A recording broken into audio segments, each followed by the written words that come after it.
The United Nations is holding a conference that it hopes will create new momentum for efforts toward an international agreement on protecting the world's oceans.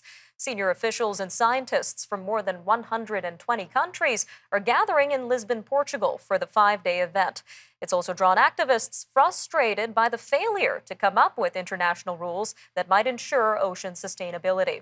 Oceans cover some 70% of the Earth's surface and provide food and livelihoods for billions of people. Well, joining us now is Dr. Juan Alava, principal investigator at the Ocean Pollution Research Unit at the University of British Columbia. Dr. Alava, welcome to Forum Daily. Thank you. Thank you for the invitation.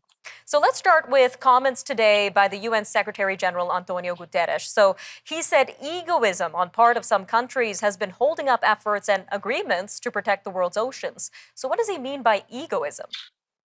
Well, it really tells us that there is an unsustainable use, there is overuse and misuse of ocean marine resources in some areas of the world.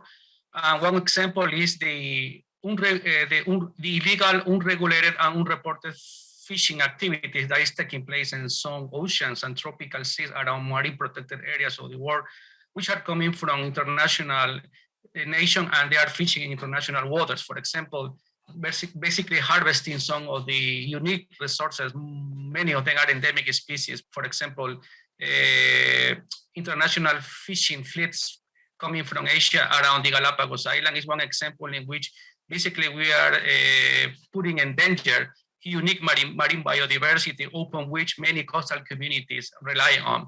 Another issue is basically the systematic issues at the heart of the societal inequalities and inequities, in which some coastal communities have less access to marine resources than other more wealthy nations. So that's very important because the ocean is where most of the people depend on. And here in Canada, for example, the coastal First Nation community are heavily dependent in what the ocean provides to them. An example is the salmon fishery, the herring fishery that need to be taken care of.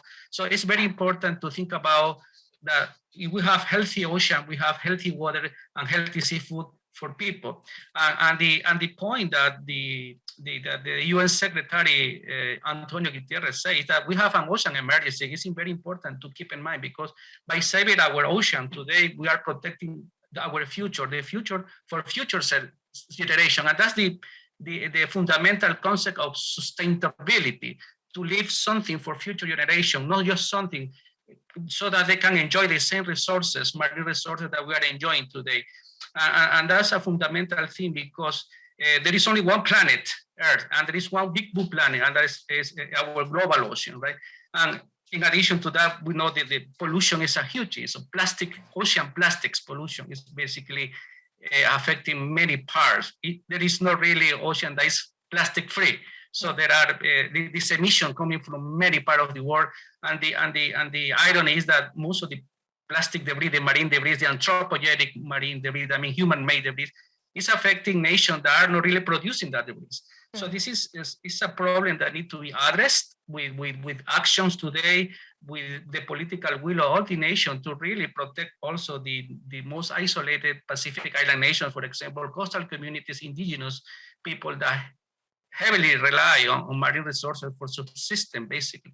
So that's very important to keep in mind when we are talking about today, according to the recommendation that the UN Secretary just recommended, that we really need to think about in a blue economy and kind of innovate for sustainable oceans. That means that we really need to think about from the point of view of promoting a socially equitable consumption of resources that need to be economically viable and also environmental sustainable. So that's very important, so that coastal community, minorities, and marginalized groups can enjoy also the resources in a fair way.